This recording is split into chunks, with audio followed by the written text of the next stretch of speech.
I'm going to show you a video of a speech I did on Thursday, but I'm also going to tell you a story about the speech that I won yesterday. Here's my trophy. As you can see, first place, table topics. I'm really proud of this moment.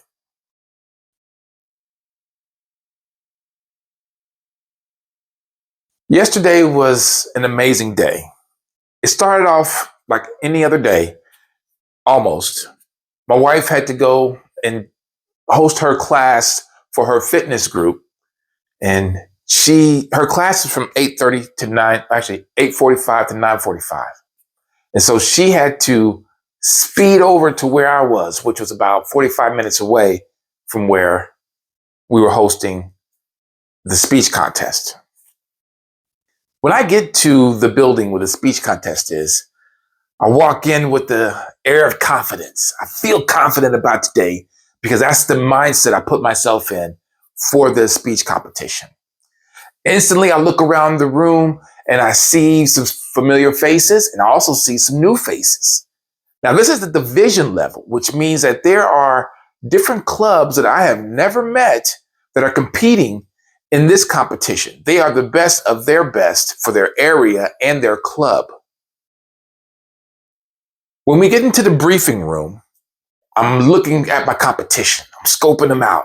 I'm wondering who's going to be going up against me in table topics.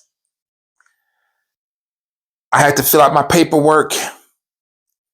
One of my keynotes and more members is giving the briefing. She is a distinguished Toastmaster. She is the contest master for the event. So she's giving us the briefing on what we need to know about the stage area and also about how it's going to work as far as the people who aren't going to be speaking will be hidden in the room that we were in for the briefing. Because for table topics, we hear the question and then we have 1 to 2 minutes to answer it. And they don't want anybody having an advantage from the first person who goes by hearing the question so we can think of our answer. So they isolate us before we get to go and give our speech. They also do this for the evaluation people. The international speech competition people, they get to sit in the room and hear each other's speeches because those are already planned speeches.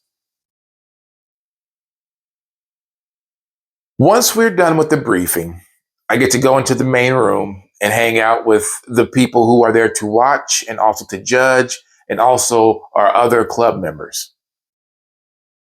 We do our Pledge of Allegiance. I'm going to do a video on why I won't pledge allegiance. And we talk about what's going to happen with the event.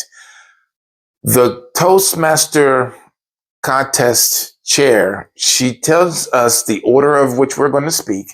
By the way, side note, the way we picked who was going in what order was by rolling some dice. Hey, I rolled an 11 and I got to go last.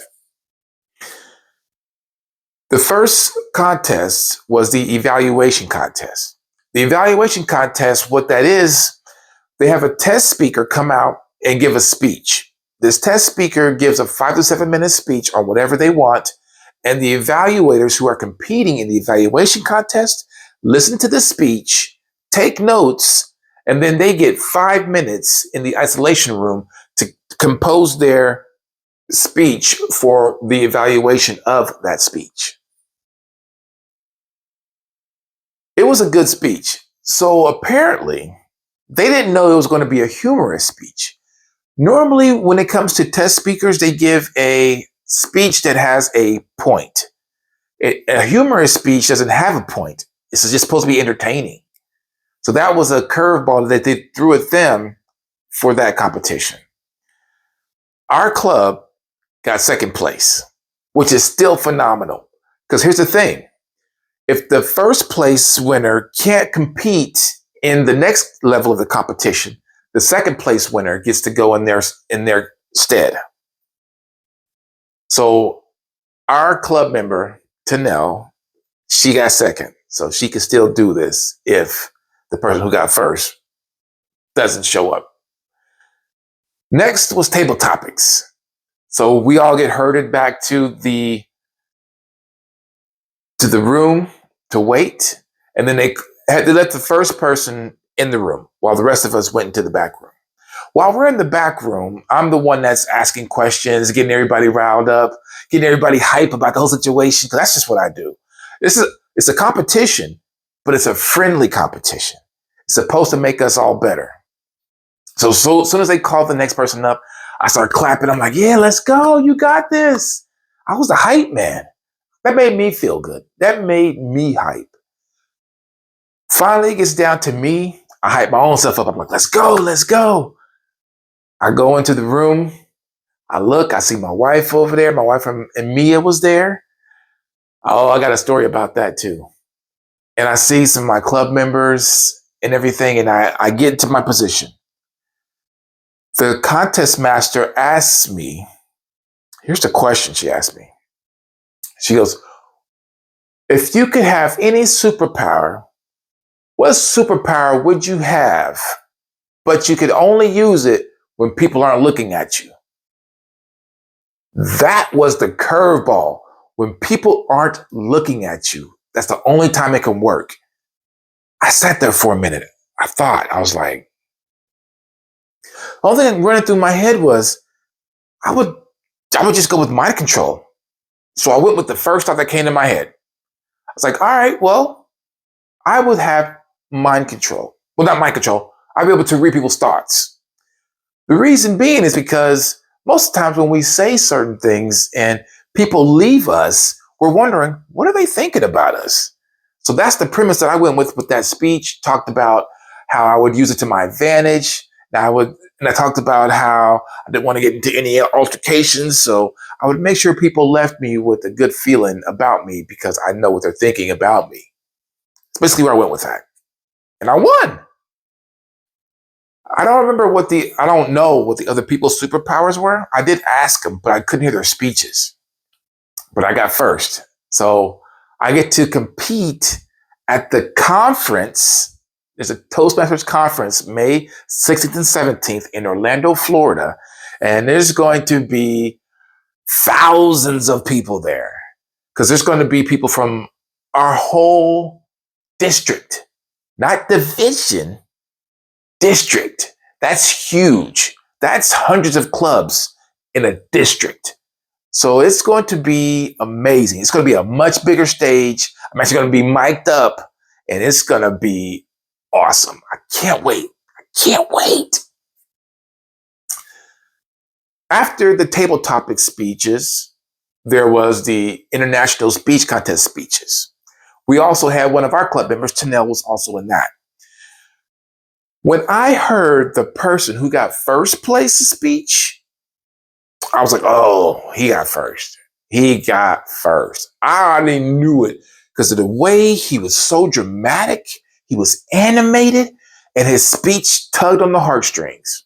And he even made us laugh in there too. He did a lot. Tanel's speech was great, but we've always told her, slow down a little bit. Have some pauses. Them pauses are powerful because she has a great speech. She makes a lot of great points. She asks a lot of great questions, but she gives you no time to process those questions or even to process the powerful speech or sentence that she just said. I think that was one of her things. Other than that, she got second. So that means if old boy don't show up, she gets to do it anyway. She's coming to the conference. So either way, she's ready. She is ready.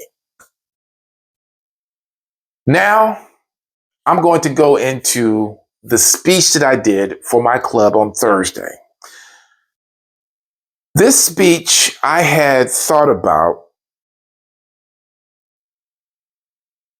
4 weeks ago. I was having a moment.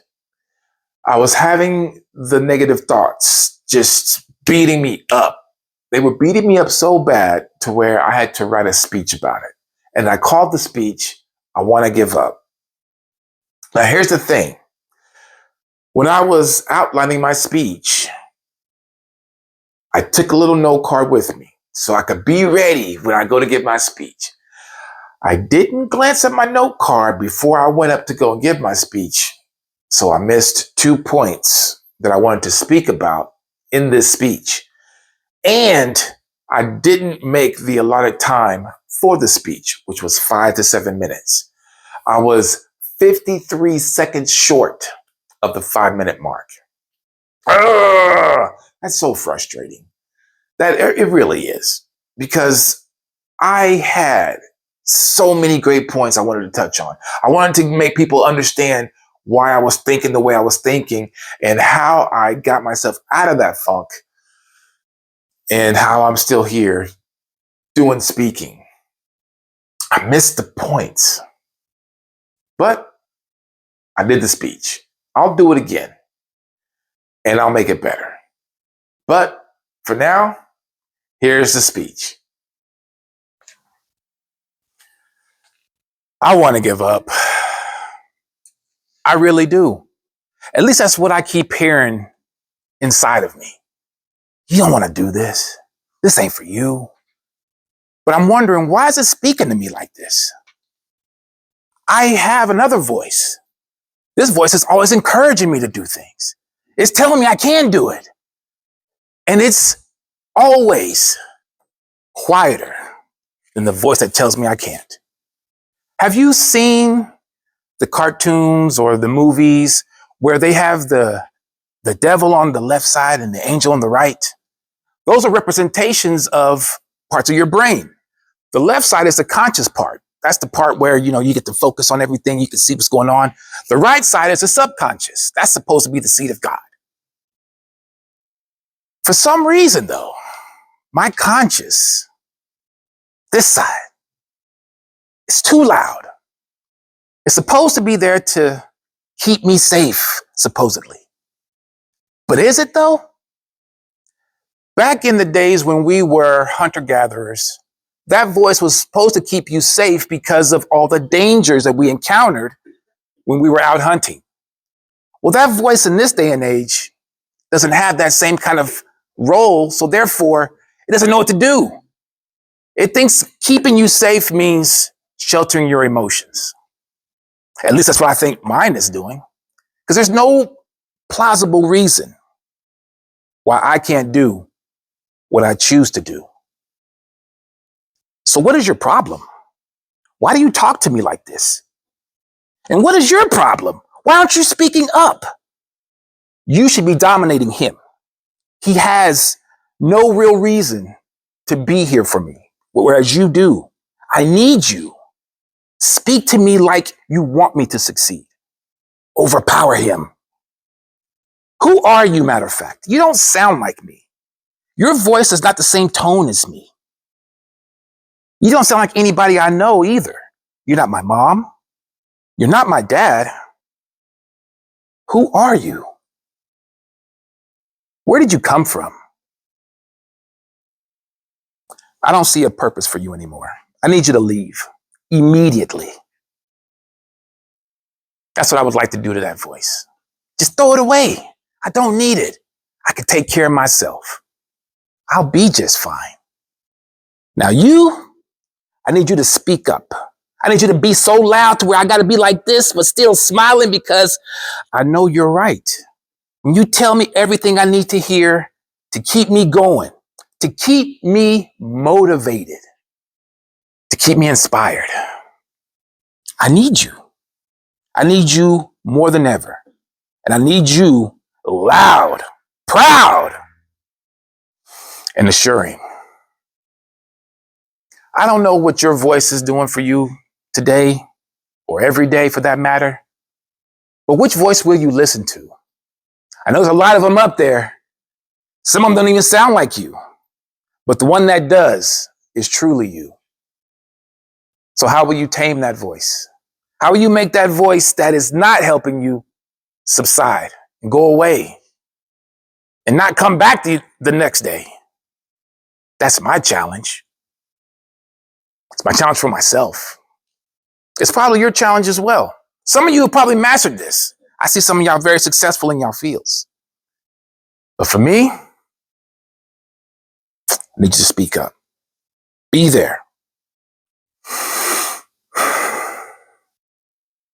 Thank you.